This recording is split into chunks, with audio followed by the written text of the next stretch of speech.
மண்ணில் என்ன தோன்றக்கூடும் மழை இல்லாத போது மனிதனோ மிருகமோ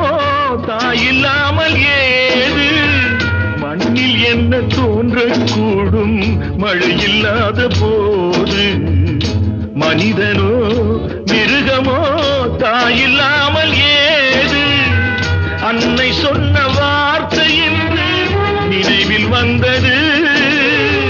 அன்பு என்ற சொல்லே தாயின் வடிவில் வந்தது எங்கே எங்கே அம்மா நீ சுமந்த பிள்ளை சிறகொடி